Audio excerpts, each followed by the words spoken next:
Thank you all for coming.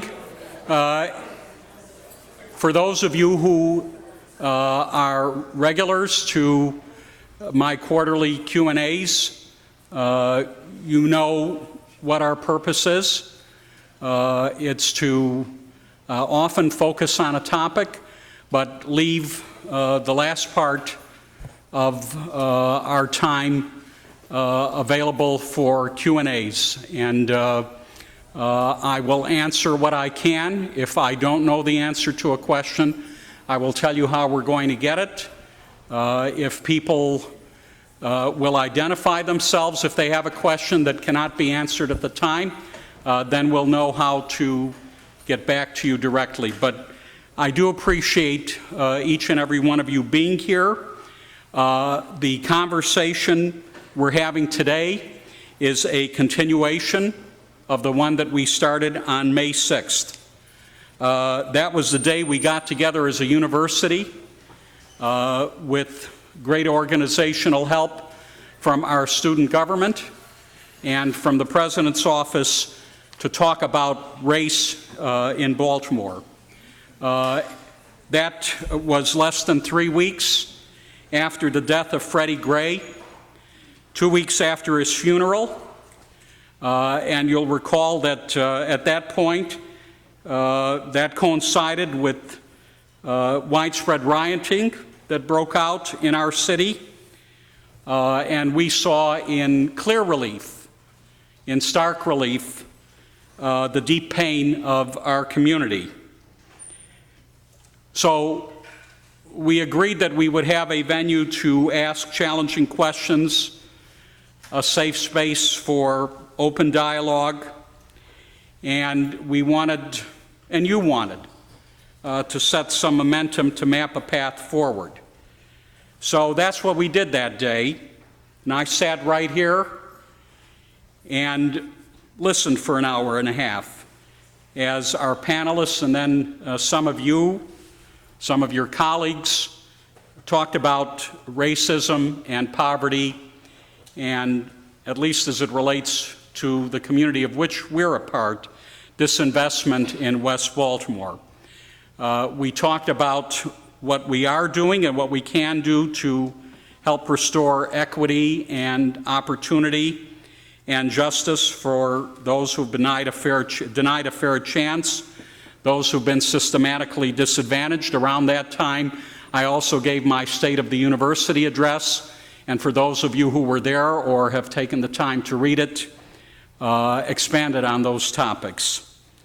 But as students and faculty and staff took the microphone for comments, another piece of the conversation started to emerge, and that had to do with our own institutional commitment to diversity, equity, and inclusion, our institutional commitment to meaningful community engagement, and how to operationalize these principles in a way that brings healing to communities, both inside and outside the university.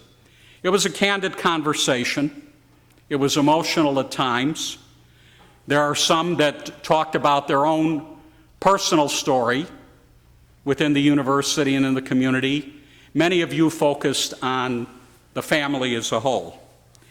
And it took a great deal of courage, I know, for people to speak freely about difficult and sometimes deeply personal issues. So I'm most appreciative, on behalf of the leadership of the university, to everyone who took part in that exchange.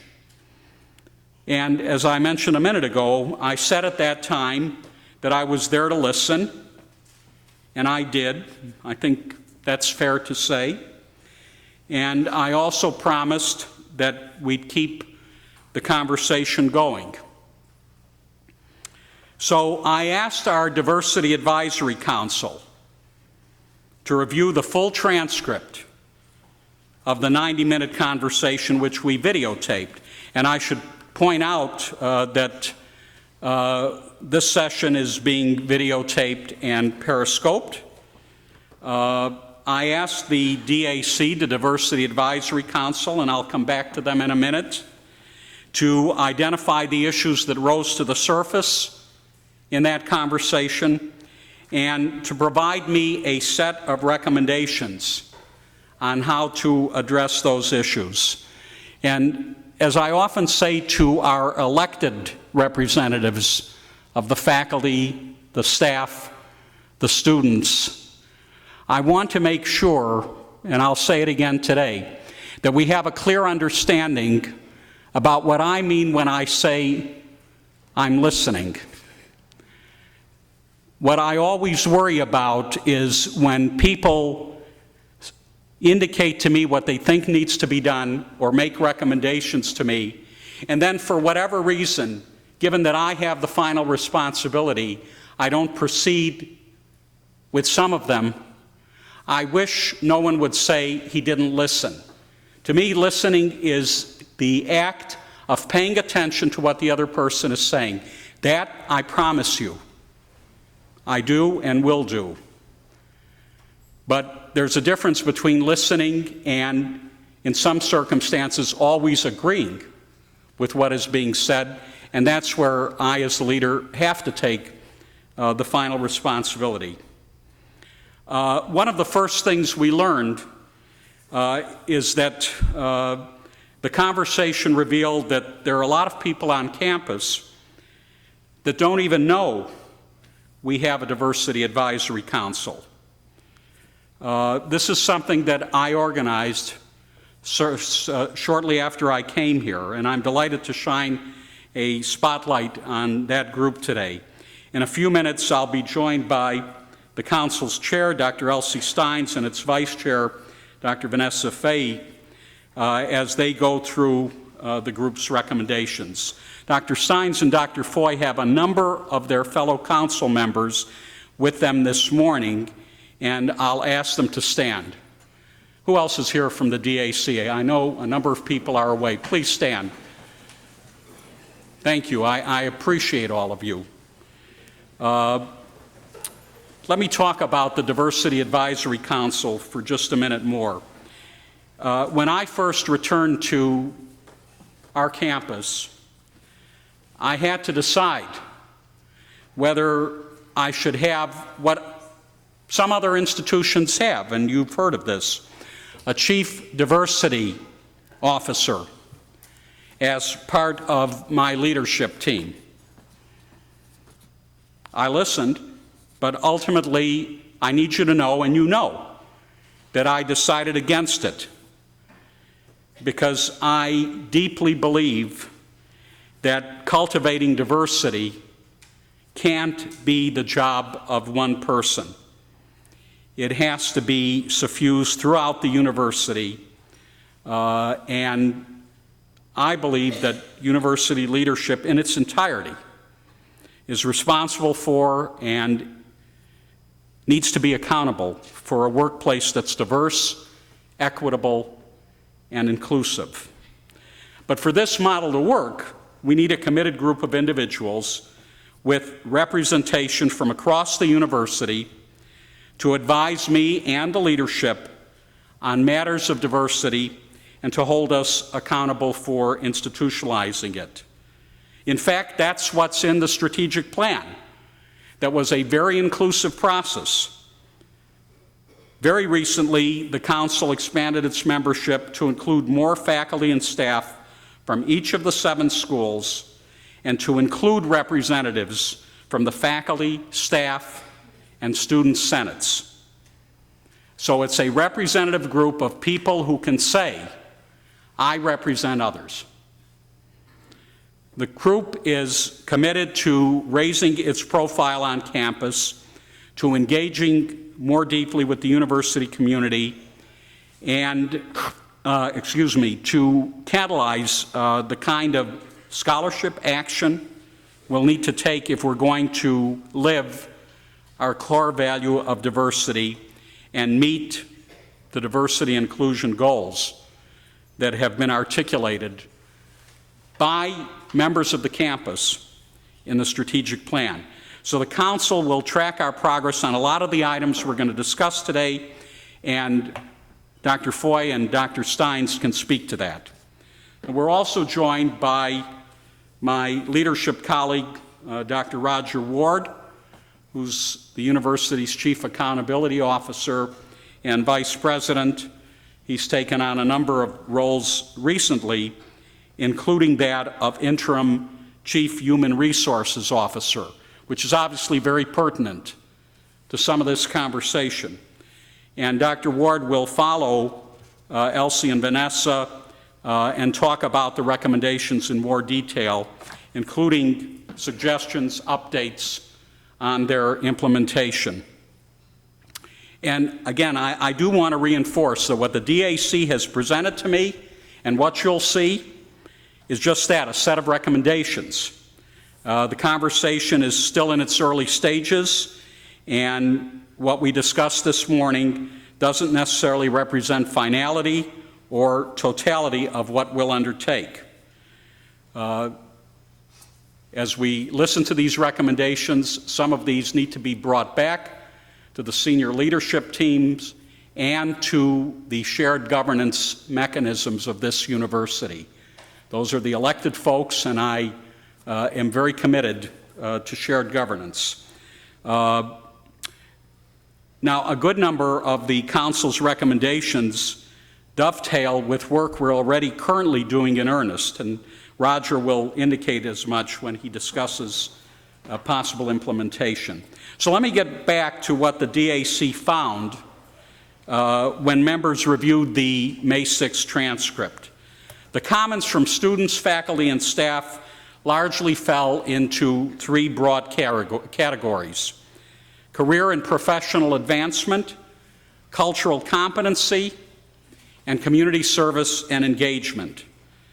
What follows are the questions we need to answer if we're going to be fully transparent and accountable on these three themes.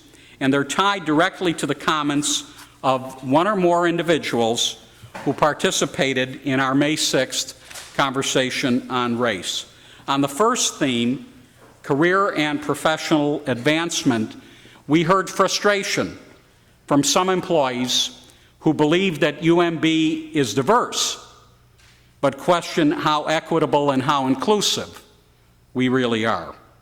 Whether everyone has the same opportunities to contribute to our institutional excellence, and whether everyone is truly afforded the same opportunities to achieve their career potential. So our first question: are underrepresented minorities, in particular African Americans, routinely passed over for promotions and other advancement opportunities? Number two, does the university lack clear career pathways, particularly at lower paid positions, that would provide underrepresented minorities opportunities to advance their careers at the university? And three, is there a lack of underrepresented minorities in leadership and supervisory positions at most levels of the university? On cultural competency, this was the fundamental question that was broached. Do faculty, staff, and students lack the cultural competency necessary to effectively engage, interact with, and serve the members of Baltimore's diverse communities? And on community service and engagement, there were several questions. One, are students inadequately prepared for the university to work with and within Baltimore's underserved communities? And secondly, are service projects and experiences developed without sufficient input from Baltimore's communities, resulting in projects and experiences that are not always impactful, meaningful, and valued by the community? And thirdly, does the debt burden with which UMB students graduate act as a barrier to pursuing lower-paying career opportunities in urban and underserved communities? This is what the DAC and I listened to, and this is how we synthesized what you said into things that we believe need to be looked at. And so I'm going to ask Dr. Stines and Dr. Fahie to come to the podium so that they can address the recommendations of the DAC to me generated by these questions.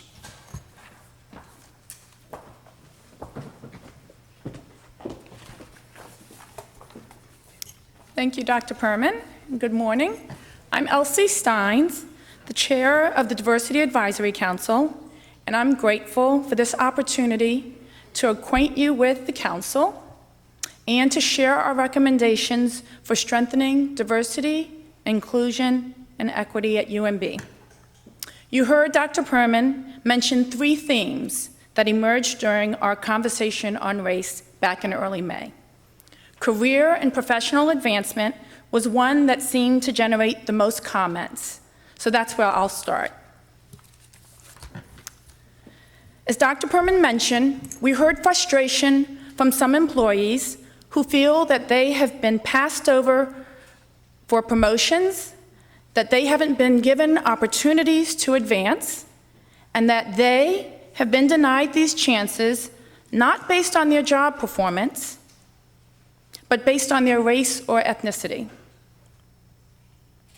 And so we decided that the first thing we need to do is to examine our track record when it comes to hiring underrepresented minorities, promoting underrepresented minorities, paying underrepresented minorities fairly according to their job description and job responsibilities, and paying them equitably when compared to their non-minority colleague. We need a baseline assessment to gauge whether equity in recruitment, promotion, and salary is a problem at UMB, and if so, how widespread a problem it is. This personnel review is a comprehensive exercise that HR Services has already begun, broader even than what I've shared here, and Dr. Roger Ward will be able to speak to this effort in more detail. Our second recommendation, under career and professional advancement, is to enhance the university's efforts to promote a culture of diversity and inclusion. As noted on the slide, this is one of the themes articulated in the university's strategic plan. And in fact, it's the strategic plan that gives the Diversity Advisory Council oversight of UMB's diversity and inclusion initiatives. There are many components to this effort. For instance, appointing in each school and administrative unit a senior-level faculty or staff member to work with the Diversity Advisory Council on diversity and inclusion initiatives, establishing and supporting these initiatives in each unit, and developing accountability mechanisms to assess our progress on outcomes, and including diversity and equity metrics in the performance reviews to all university leaders. We've made headway on a lot of these tactics, and we're gearing up to implement more of them this year. Dr. Ward will mention a couple of the strategies in just a few minutes. But I also hope you'll take time to look at the strategic plan and see what we've pledged to do. This document is what holds us accountable, to you and to the university, and it's definitely worth a read.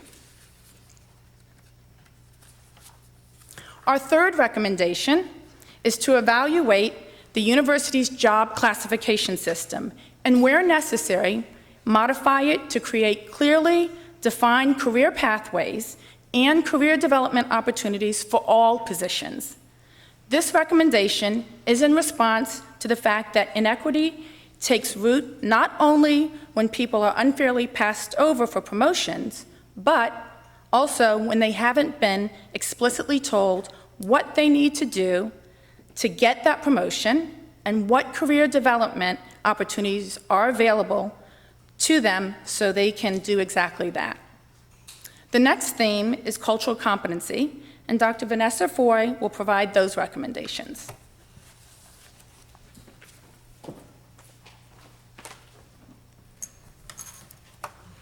Good morning. Our next recommendations concern cultural competency.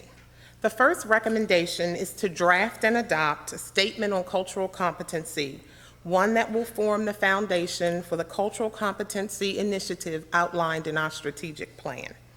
It's rather obvious that we need a commonly understood definition of cultural competency before we can hold ourselves accountable for developing it, promoting it, and measuring it.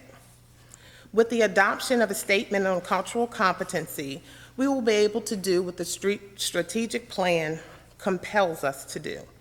Create an initiative that promotes cultural competency across the university, establish an interdisciplinary program for students that builds cultural competency as part of their professional development, and train faculty and staff to be leaders in cultural competency and persuasive advocates of it. The second recommendation concerns ways we might go about enhancing and institutionalizing cultural competency. Examples include populating an online resource with scholarship, strategies, and best practices so that UMB's employees can be effective leaders and educators in cultural competency. Teaming up with our partner, UMMC, to promote cultural competency across both organizations as we bridge education and practice. And actively engaging with the President's Fellows in a discussion of cultural competency. The President's Fellows are students from every school who each year research a topic we consider vital to institutional excellence and then recommend ways we can improve our practice. This year, the President's Fellows will focus on cultural competency. The final set of recommendations concern community service and engagement. The first recommendation is to support the Office of Community Engagement in building a comprehensive, coordinated community engagement strategy for UMB. The Office of Community Engagement was established last summer to better coordinate the services we provide for our neighbors and to more clearly articulate to students, faculty, and staff where community-engaged scholarship and service will have the greatest impact. In establishing the office, President Perman acknowledged that UMB has a huge number of outreach programs led by schools, students, and employees, but that we lacked consistent alignment of these efforts, which in some cases caused duplication of activity, and in other cases, fragmentation. The Office of Community Engagement is focusing our service mission in terms of geography and community need so that we can amplify our impact in the neighborhoods closest to the university. Our second recommendation is to support key components of a unified community engagement strategy. For example, orientations and professional development activities that foster highly effective engagement programs. A university-wide day of service that raises students' awareness of our service mission and introduces them to the work and benefits of thoughtfully conceived, thoughtfully coordinated community engagement. An effort to place the university inside the West Baltimore community with which we're engaged so that residents might have an easy access to our services and might partner with us in developing solutions to community-identified challenges. And a program that connects local residents with the university in an effort to secure steady jobs for them at UMB with legitimate opportunities for advancement. At this point, I'll turn the podium over to Dr. Ward so he might talk about these recommendations in greater detail. Dr. Ward.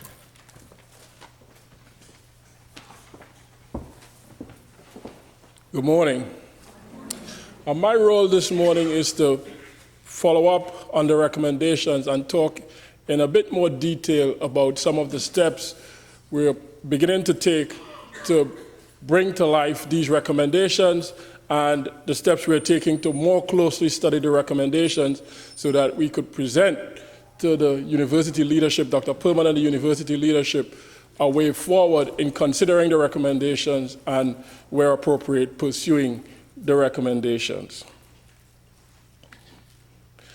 So with respect to career and professional advancement and the recommendations pertaining to that theme, Human Resources Services has already begun a very comprehensive review of the university's personnel actions. And by personnel actions, I mean our recruitment practices, our promotion actions, our tenure actions, reclassifications, our equity adjustments, and trying to determine whether or not, in looking at those actions, whether underrepresented minorities with respect to these actions are being disenfranchised here at the university, as was suggested and articulated at the town hall. How we are approaching the analysis is we are looking at the last 3 fiscal years, and we are looking across schools, we are looking across administrative units, we are looking at faculty and staff to determine what our actual practice has been with respect to these actions. And trying to figure out, notwithstanding what we have been actually doing, if there is a gap between what we have been actually doing and what the perception is with respect to those actions. Because clearly, based on the comments at the last session that we had, the perception is that folks feel that underrepresented minority in particular are not being promoted, don't receive equity adjustments at the same levels as their non-minority colleagues. So we want to take a very close look at that, and that process has already begun. And I should add, when we talk about underrepresented minorities, we're obviously talking about race, we're talking about ethnicity, but I also want to point out that we're talking about gender as well, because we recognize that diversity could mean many things, and we want to be as inclusive and as broad as possible with respect to looking at our personnel actions with respect to race, ethnicity, and gender. I became the interim Chief Human Resources Officer last October. And one of the first things I heard from my colleagues in HR as a newbie to HR was that our job classification systems need a comprehensive overhaul.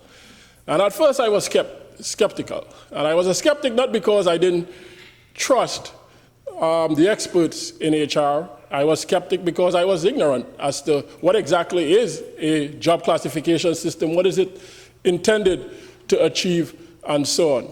But now, having been in the seat for several months and having been the person to whom my colleagues in HR would turn to review and approve requests from the schools and the administrative units, and seeing firsthand the challenges associated with trying to promote very capable people within a narrow, defined job classification, I will confess I'm now a convert of the idea that our job classification system needs to be evaluated.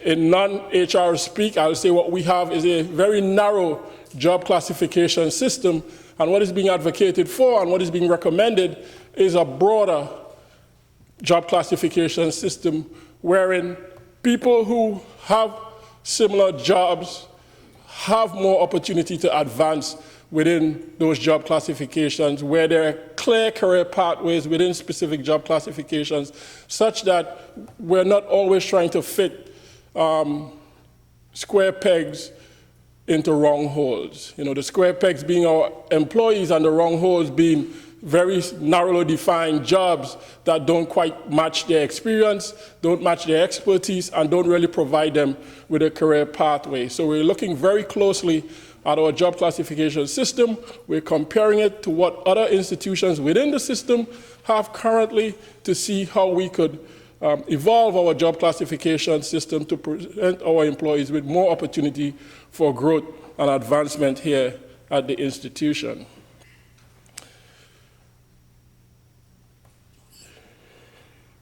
We're also in the process, and this one dovetails very nicely with our strategic plan, of mounting and launching a institutional-wide climate survey. And mature institutions, every 3 to 5 years or so, and institutions that are committed to diversity and inclusion conduct a climate survey to see and hear from people very honestly and frankly what their perceptions are about diversity, inclusion, race, gender issues on campus. Since I've been here, which is, I'm in my 7th year now, I'm not aware that as an institution we have done so, and it's one of the items, the tactics queued up this year in our strategic plan. And you could think of a climate survey as something that, notwithstanding what our formal reports and reviews suggest, a climate survey is where you hear from members of the university what their perception is. Again, notwithstanding what our reports say, what their perception is around these issues. I sort of liken it to the weather forecast. If you get up in the morning and it says it's cool outside, and you go outside and you're sweating like a pot cover, you're going to say, I know what the formal weather forecast and the experts have said about what the weather should be today, but I know what I'm experiencing, and it doesn't match up. So a climate survey tries to get the perception of the university community. In line with our strategic plan tactic for this year, we are going to engage the services of an external consultant to do a climate survey. And institutions either do it internally or externally. We're going to do it, or the recommendation is going to be that we do it externally so that the integrity of the survey itself isn't called into question. Because we want people to have a transparent, frank, confidential way to share their perceptions of the university.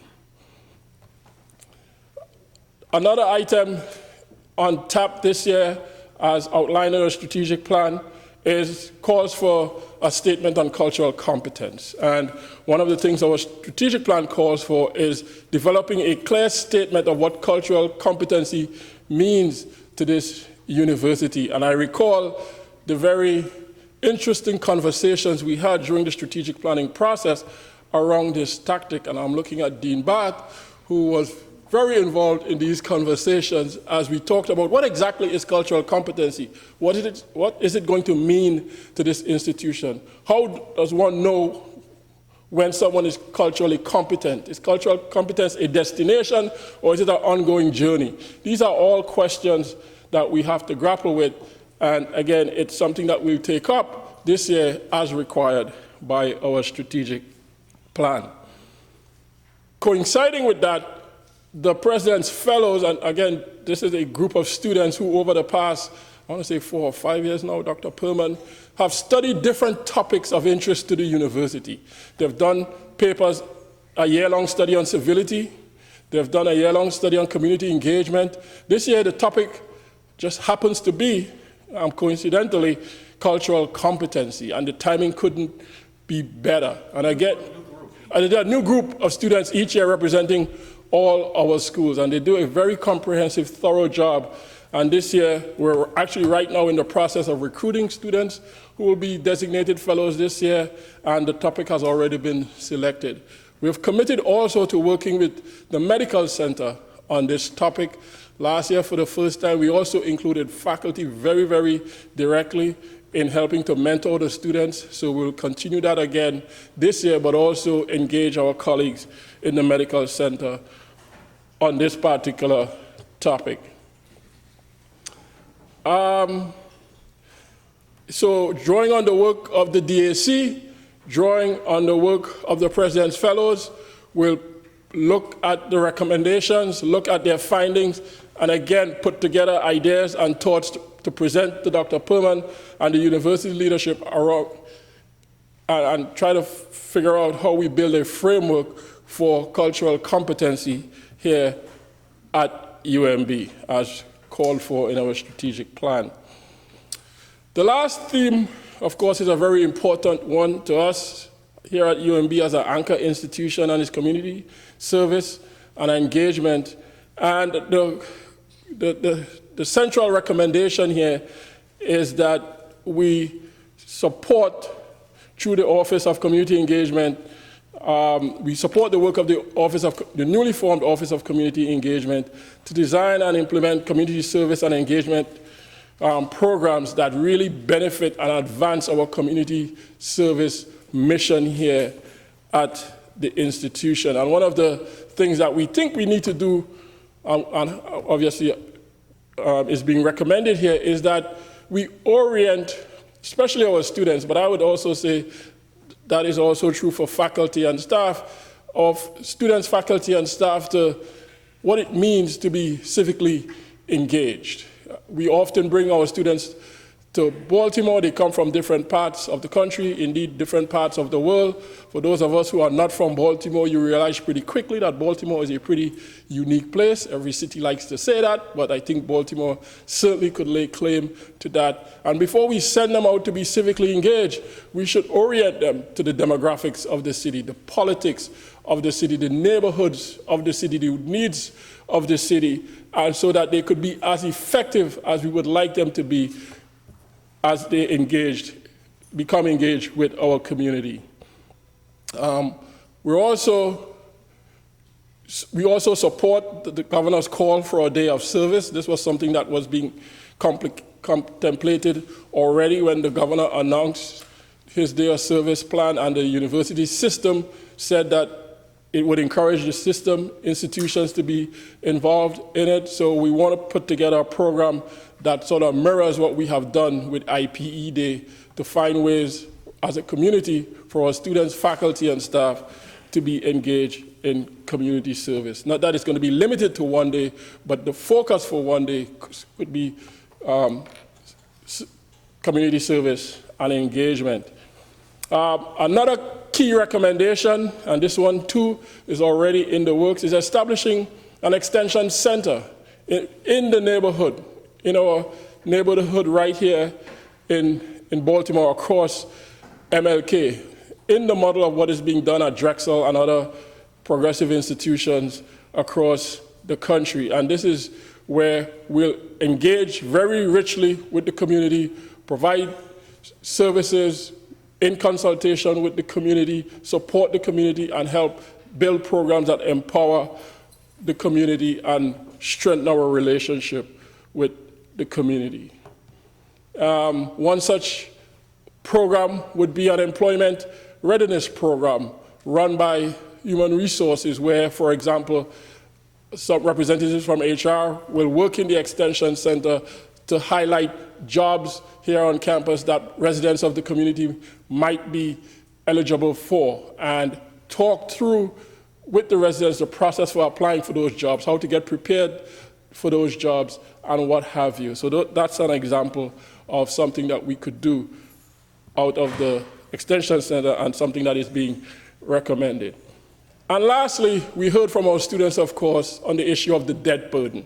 And when our students come to UMB, many of them plan to pursue careers working for the public good, working in underserved communities, but find out pretty quickly after graduation that given their debt burden, they may be compelled to take higher paying jobs, not working in the communities they had committed to working in. And we have to look at that question to see if, in fact, whether or not, indeed, the debt burden that our students graduate with do, in fact, present a barrier to them pursuing their dreams of working for the public good in underserved communities. With that, I'll turn the podium back over to Dr. Perman. So, what you've heard and what you've listened to represents, I certainly think, and I hope you will agree, a lot of thoughtful work on the part of the Diversity Advisory Council. Again, thank all the members of this important group for their commitment to the process and to bettering the institution. And I think we're all committed to bettering the institution. I know that everyone here is dedicated to those ideals. Now, this is not the end of our conversation. You'll be able to follow progress on these recommendations by visiting the DAC's website. I encourage you to stay involved and invested. And now, for myself and my colleagues here, we're happy to open the floor to questions and comments. Please. All of your proposed recommendations sound really good, but I was wondering how does that apply to the various affiliates? The affiliates. Yes. Now, when you say affiliates, tell me. I work with UMFDSP, and we are manage the clinics, so we do the hiring and managing of employees of the clinics. And I find that a lot of the corporate employees who are dental assistants or various positions in the different clinics, they work side by side with people who work for the state, and there's a vast difference in their salaries. So that's one of the issues that I think should be brought up. And I appreciate you bringing up that point. It's a good question. You have a thought? So that's a very good observation and a good point to bring up, and we'll certainly review that question and that point in the Diversity Advisory Council. Our recommendations are focused, of course, on UMB employees who are state employees. I believe the employees that you are talking about are part of our, and I say our because they're not really our, they're a separate entity in and of themselves, and they are very close affiliates, so affiliate was the appropriate choice of words. So we'll have to think about how we address or begin to address those issues with the leadership of those different units, because again, the perception, if you're working alongside someone, you're doing a similar job, oftentimes the distinction between I work on the corporate side and you work on the state side is forgotten because you're sitting in the same space working alongside each other. So it's a very valuable observation, and we certainly give it its due consideration. We will have that conversation. I appreciate you bringing that point up. Others, please. Comment on what she stated also, and it is true that we have dental assistants in the state and corporation assistants, but I've been on both sides of the fence. I was a corporation assistant when I came in 1986 to 1988, and I've been a dental assistant at the dental school for almost 30 years. But when we sit back and we evaluate the whole picture, the thing is, I just feel like that within the university, I feel like you should be paid and compensated for the work that you do, whether you're corporation or state. There shouldn't be no in-between. And the bottom line is, the more years that you have, the more experience that you have, so why not be compensated as well? So I think that comes from both perspectives. I never, since I've been in the dental school, divided corporation from state, because I've been on both sides. And I feel like anything that's entitled to me should be entitled to them as well. But I feel like, too, also you have to count the time, the years, the experience, the department you work in, and classify the jobs accordingly. Now, as a dental assistant myself, I've never been given an opportunity to promote myself to a supervisor or other standards. But the thing is, I know what I do and I know what I'm capable of. And the bottom line is, maybe I might not be compensated as much as I need to be compensated for what I do. But when you do what you do and you're good at what you do, it doesn't even matter. I hear these points, and this is something that I'm glad you surfaced, and we will have the appropriate conversation and see where we can go with this issue. The issue is clearly on the table, and we hear it. Yes, and Colette? I'm Colette Woody, UMB President Staff Senate, and one of the things I wanted to encourage everyone to do is our primary role on this campus is to advise leadership, senior leadership, HR, on issues that are important to staff. We have several mechanisms that you can do that. We have our staff senators. You can go to our website. There's a list of all the staff senators. We have mostly representation from just about every school. You can contact them. That information is there. We also have an email form. We need to know what issues are important to staff. You have to communicate with us so we can communicate with senior leadership. So we have a form. You can leave your name and your contact information if you like, but it's also set up so you can do it anonymously. So if you have issues that are important to you, we need to hear them. This is a really good forum for doing those kinds of things and letting senior leadership know what's on your mind. But this is also something we meet bi-monthly with HR and Dr. Perman. So let us know what those issues are so we can advocate for you so we can be the best staff senate we possibly can. Thank you, Colette. Yes. Perman, good morning. Good morning.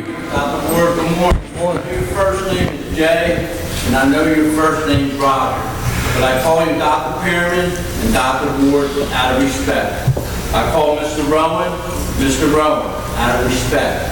Behind your name is title, and you earned it. You went to school, and you earned these degrees to be a Dr. Perman and a Dr. Ward. Now, I worked in the multi-trade shop, and I came through the outside, where you work with your hands. You know, I'm a laborer, I'm a bricklayer trade, and I earned my Degree. my apprenticeship. Right. You know, my parents were immigrants. They taught me how to work with a shovel. But in my department, that word respect, and that's real important. And to me, I see in my department, it's I. As a university, as a community, we should be we. You know, I also hear things through the university, and I hear things. You know, I go to a dentist. It's a dental hygienist. She's a female. She worked at the School of Medicine. The reason she left because of sexual favor, and that's harassment. I also heard through that you hear one employee had a position with the university and lost her position. Now she has an $85,000 degree job. Is that unfairness? You could ask anyone in here, it's unfair. You know, and with the community, you know, I was down a steel mill for 13 years. Now, you know, you volunteer your time, do our daily bread. You know, do it not, you know, on a Saturday or a Sunday. Do it out of your kindness, out of your heart. You know, there was a meeting that I had over HR that something came up in our department.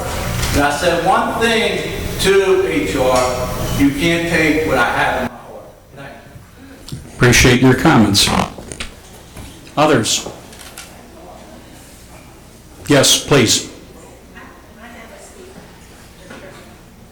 I'd like it to be brief because I want to give everybody a chance, and we're going to stop at 12.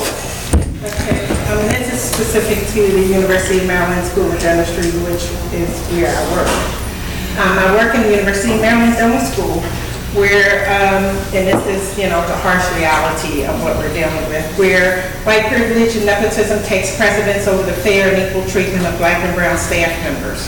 For starters, all positions of leadership are occupied by white staff that has the power to deny black and brown people equal rights. This is apparent across campus as we are not equally represented in leadership positions. In the dental school, there is a clear division where black staff members are kept in subordinate positions while white staff members are elevated to positions of management. They usually have no expertise or skills. They are just given positions simply on the basis of nepotism, while white privilege, while black and brown staff aren't even provided an opportunity. This is something that has happened over the last 26 years.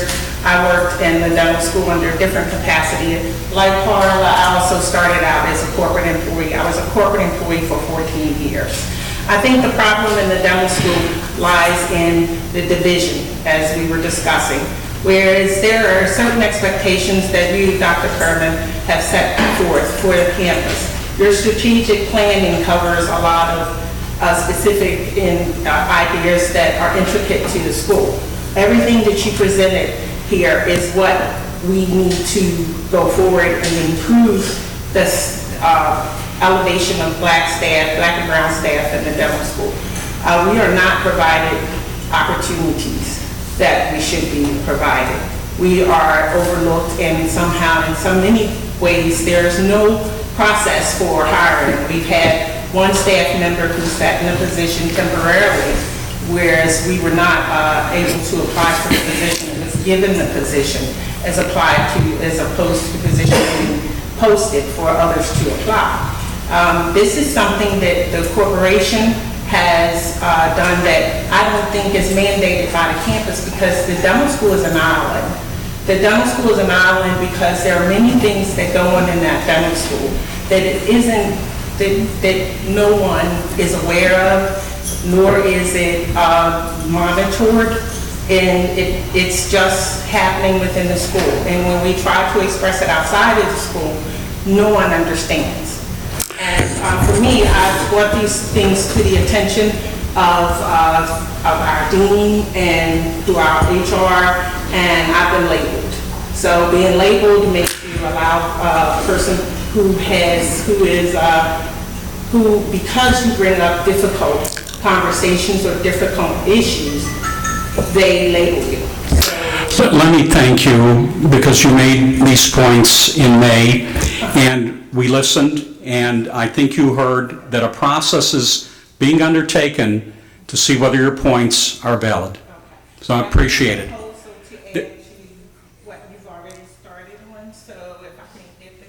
Sure. Next question, please. Hi, I'm Courtney J. Jones from Campus Life Services. So I want to thank everyone who was brave enough to share their personal experiences. That's very difficult to do in a room like this in front of President Perman and others. But I come from an office that does have programs that are open to the entire campus that deal with some of the issues that we talked about. But I would like to know how I can work better with the DAC, or how they can work with me to make sure that people in this room know about these programs, because I would imagine the vast majority of folks don't know some of the things that my department does, maybe some of the things that SWACOS is doing, some of the other departments on campus who are doing this great work. So how can we work together to promote this? Well, I'm sure I'll respond, if I may, for Dr. Stines and Dr. Fahie.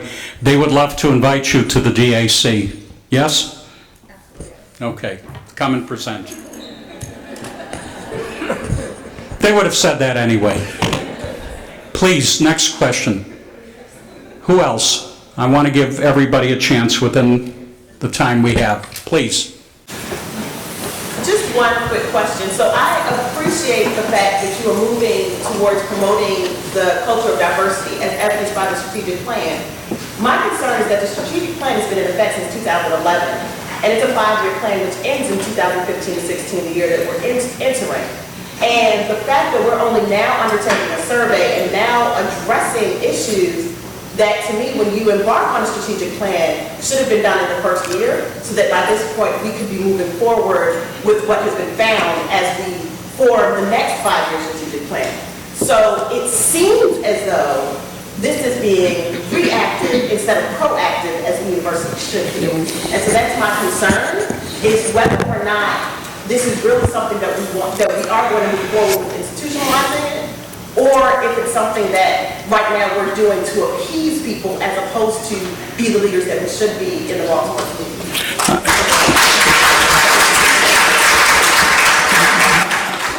I appreciate your raising that question.